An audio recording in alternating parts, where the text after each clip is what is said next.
Hello everyone and welcome back. My name is Mr. Kovold, and in this video I'm going to show you how to write noble gas electron configurations. But before we get into it, please remember to subscribe to my channel and hit the notification bell so you can be notified by other videos I put out. Like my videos if you like them, and put comments in the comment section and let me know what you think. All right, let's get into this. So at this point, you've learned how to write electron configurations for various elements. I'm not going to go over that. If you need a refresher for that, please see my videos on writing electron configurations. But here we're going to learn how to do a shorthand notation for electron configurations, and that is using the noble gas configuration as part of your shorthand. And so what I have here are a list of the noble gases, at least the first five. And these are the electron configurations for each of the noble gases up to xenon. And so when you're writing your electron configurations, they can get pretty long. As you can tell here, this one's pretty long, and that's certainly not the longest. But when you're writing your electron configurations, you're probably wondering, is there a shorter way? Do I have to write this out each and every time? And there is a shorter way. And I'm going to use these examples as a way to see what that shorthand way is. And what you'll notice here is each of the noble gases, as we know, are stable. They have a full outer shell. And they also, if you're familiar with the periodic table and how to write out electron configurations from your periodic table with the S block and the P block and the D and F blocks, then this will make more sense. If you're not sure what I'm talking about, then please go to my video where I talk about how to use the periodic table in order to get your electron configurations. But here you can see that each noble gas ends with a full outer shell. So 1s2, you have the 2s2, 2p6, 3s2, 3p6. Here you have the 4s2 and the 4p6. So you have this full outer shell here. And then you have the 5s2 and the 5p6. So this full outer shell here. So each noble gas completes the row of your periodic table, ends with a full outer shell. So that makes sense that we would use that as to help us with our abbreviation. So what you'll notice here is that here's the electron configuration for boron. You'll notice that within boron, you have the electron configuration for helium. So in the abbreviated version where you're using what is called the noble gas electron configuration, all you're doing is you're replacing the electron configuration here, which is what helium's electron configuration is. So just replace it with helium, and what we do is we just write it with the noble gas symbol in square brackets. It's got to be square brackets. That's just the way that they have traditionally done it. And so you put the symbol for the noble gas in square brackets. And you'll notice that it's the noble gas prior to the element you're looking at. So whatever the first noble gas whatever element you're looking at, you go back to the first noble gas prior to this element or the element you're looking at. So for boron, the noble gas that came before boron, the first one is helium, and you can see that there. And so we would write He in square brackets, and the rest of this would be tacked on to the end. So 2s2, 2p1. And so that would be the abbreviated noble gas electron configuration for boron. Not a big deal, they're about the same size, but it matters when you get to larger ones. So for example, here, magnesium, you can see here's neon, and neon's electron configuration is 1s2, 2s2, 2p6.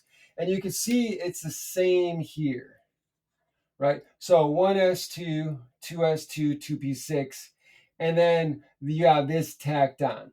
So what you do is you replace this with the noble gas symbol, because this is the same as this. So replace that with this. So then this becomes square brackets. You have the symbol for neon in the square brackets, and then you tack on the 3s2. So you have 3s2, and that becomes the noble gas configuration for magnesium. All right, let's go to arsenic. Arsenic, here's a longer one. So the shorthand way, we would go back to the noble gas that was prior to arsenic, and you'll find that that's argon. So argon is the first noble gas prior to arsenic. So you would replace the noble gas there. So you'll notice again, here we have the noble gas configuration for argon, and that is all contained in here up to 3p6. So you have 3p6 here. So this would then be replaced by the symbol argon. So let me write it here. So this would be AR in square brackets. And then you would tack on the remaining part. So 4s2, 3d10, and then 4p3. So you can see that the abbreviated version is much smaller than the full complete version. And so the same thing goes for these. So for tin and barium, all you need to do, again, if you know how to get the electron configuration from your periodic table using the blocks, S block, P block, D block, and F block, all you need to do is go back in your periodic table to the first element prior to the element you're looking at. So if we look at tin, right? So on tin is number, where's tin? Number 50. So if you're looking at number 50 on the periodic table, so where is that? Right over here, number 50. So what is the previous the previous noble gas? So if we go back and we go back and we go back, the first prior noble gas is krypton. So we're going to write that in square brackets. So let's go ahead and write that in square brackets. So it's going to be krypton. So we got Kr in square brackets. And then using our knowledge of the electron configuration insofar as it relates to the periodic table, we then write whatever comes after the krypton. So here we have krypton. And so what comes after krypton? We're in the fourth period. So then we're going to go down to the fifth period. So if we go over here, right? So over here, down here, we start here. So we're in the S block. So we're in the fifth period, 5S. And then we got to go through the Ds. That's 4D. And then we got to go to the 5P. So 5P2. So that's the way you do it. So we're going to tack that onto the end. So this would be 5S2, and then 4D10, and then we would have 5P2. And so that would be the noble gas configuration for tin. And then finally, it's the same for barium. What is the previous noble gas for barium? Barium is number 56 on the periodic table. So right there, right down here, number 56. So the previous noble gas is going to be which one? This one right here. So barium, where is it? Xenon.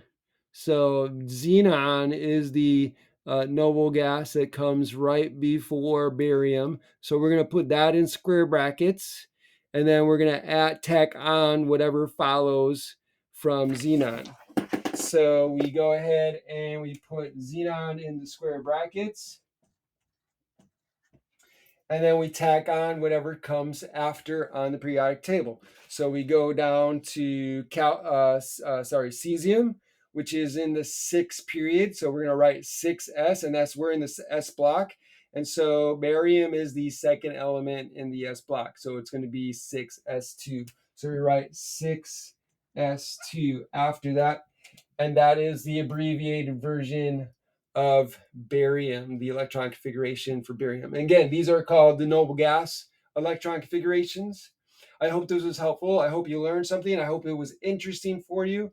If you like this video, smash that like button, hit the notification bell, subscribe to my channel so you can be notified by other videos I put out. Put a comment in the comment section. Let me know what you think and ask questions that you would like me to answer. Thanks for joining me. Have a great day.